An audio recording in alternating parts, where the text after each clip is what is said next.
नमस्कार, मैं हूँ मिली और आज हम पोष महीने के गणेश चतुर्थी का व्रत सुनेंगे।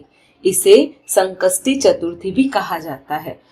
पोष महीने में पूर्णिमा के बाद जो चतुर्थी आती है उसे संकष्टी चतुर्थी कहते हैं।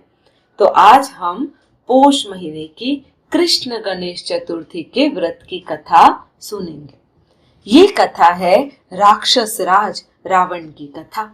पार्वती जी ने पूछा, हे पुत्र, पोष महीने में किस गणेश की पूजा किस तरह से करनी चाहिए और उस दिन क्या भोजन करना चाहिए, उसे आप संक्षेप में बताइए। श्री गणेश जी ने कहा, हे महादेवी, पोष मास की चतुर्थी विघ्न विनाशिनी होती है। उसमें लंबोदर नाम के गणेश की पूजा करके भोजन के रूप में केवल गौमूत्र ही पीना चाहिए। व्रती को पूर्वोक्त विधि से पूजन करना चाहिए, अर्थात दिन भर शांत भाव से निराहार रहकर व्रत करना चाहिए। दिन में नहीं सोना चाहिए और ब्रह्मचर्य का पालन करना चाहिए। रात्रि में पूजन के बाद ब्राह्मणों को भोजन कराना चाहिए।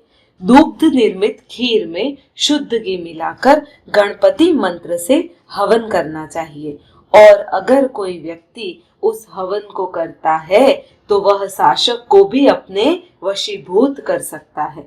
इस संबंध में मैं आपको एक प्राचीन कथा सुनाता हूँ। एक बार रावण ने सभी देवताओं को जीतकर मदान्ध होकर संध्या कर रहे बाली को पीछे से जाकर पकड़ लिया। बलशाली बाली रावण को अपनी काख में दबाए हुए आकाश मार्ग द्वारा किष्किंधापुरी में आ गया और उस बंदी रावण को अपने पुत्र अंगद के लिए खिलौने के रूप में दे दिया। रावण के गले में रस्सी बांधकर अंगद ने उसे नगर में घुमाना शुरू कर दिया। विश्व विजयी रावण की ऐसी हालत देख सभी नगरवासियों ने अट्टहास किया।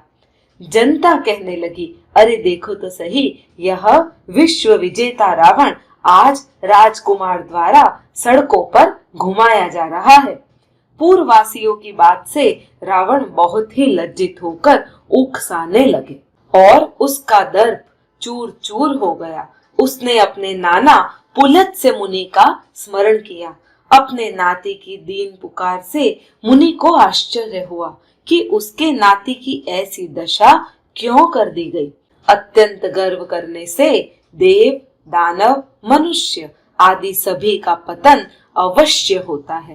रावण के समीप आकर मुनि ने पूछा कि तुमने मुझे याद क्यों किया। रावण ने कहा, नाना जी, देवताओं को जीतने के कारण गर्व करने से मेरी यह दुर्गति हो गई है। मैंने संध्या करते हुए एक वानर राज को देखा। पश्चिमी महासागर के तट पर मैंने उसके पीछे से पकड़ने की चेष्टा की, परंतु मैं ही उसके द्वारा पकड़ा लिया गया। मुझे उसने यहाँ लाकर गले में रस्सी बांध अपने लड़के को खेलने के लिए दे दिया है। इस दुर्गति को देखकर नगरवासी मेरी हंसी उड़ाते हैं। हे देव, इसी चिंता में मैं व्याकुल रहता हूँ। रस्सी में बंधे रहने के कारण मैं अशक्त हो गया हूँ। हे नाथ, अब मैं क्या करूं? मेरे जैसा आपके वंश में कोई दूसरा कुल कलंकी नहीं है। अब आप ही मेरी रक्षा कर सकते हैं। पुलत्स्य जी ने कहा, हे रावण, डरने की कोई बात नहीं है। मैं तुम्हें बंधन मुक्त करा दूंगा। यह बाली देवराज इंद्र के वीर्य से उत्पन्न है और पराक्रम में तुमसे बढ़कर है। इसकी मृत्यु महाराज दशरथ के पुत्र श्री राम के हाथों होगी। हे राक्षस राज, यदि तुम बाली के बंधन से छूटना चाहते हो तो मेरी बात मानकर संकट नाशक गणेश जी का व्रत करो। प्राचीन काल में वृतासुर की हत्या के प्रायश्चित रूप इंद्र ने इस व्रत को किया था, अतः तुम भी इस संकट नाशक व्रत को करो। बहुत शीघ्र ही तुम्हारा कलेश दूर हो जाएगा। इस प्रकार आदेश देकर ब्रह्मर्षि वन में चले गए और इधर रावण ने व्रत का अनुष्ठान किया। हे देवी, इस व्रत के प्रभाव से रावण तत्काल ही बंधन रहित हो गया और सुखपूर्वक अपना राज्य करने लगा। भगवान कृष्ण कहते हैं, हे युधिष्ठिर, आप भी इस व्रत को कीजिए। इस व्रत के प्रभाव से समस्त शत्रुओं का संहार करके आप अपने उत्तम राज्य को प्राप्त करेंगे। कृष्ण जी की बात सुन युधिष्ठिर ने विधि पूर्वक पौष कृष्ण चतुर्थी का व्रत किया। इस व्रत के प्रभाव से उन्हें अपने राज्य को पुनः आसानी से प्राप्त कर लिया। तो मित्रों, ये थी पौष महीने की गणेश चतुर्थी की व्रत कथा। इसे संकष्टी चतुर्थी भी कहते हैं। पीछे आपको भगवान श्री गणेश की आरती भी करनी होती है। अगर हो सके और आप ब्राह्मणों को भोजन करा सके तो बहुत अच्छा है। अगर आप ब्राह्मणों को भोजन ना करा सके तो भी प्रसाद में लड्डू जरूर भोग लगाएं और आसपास के बच्चों में, बालकों में उसका वितरण करें।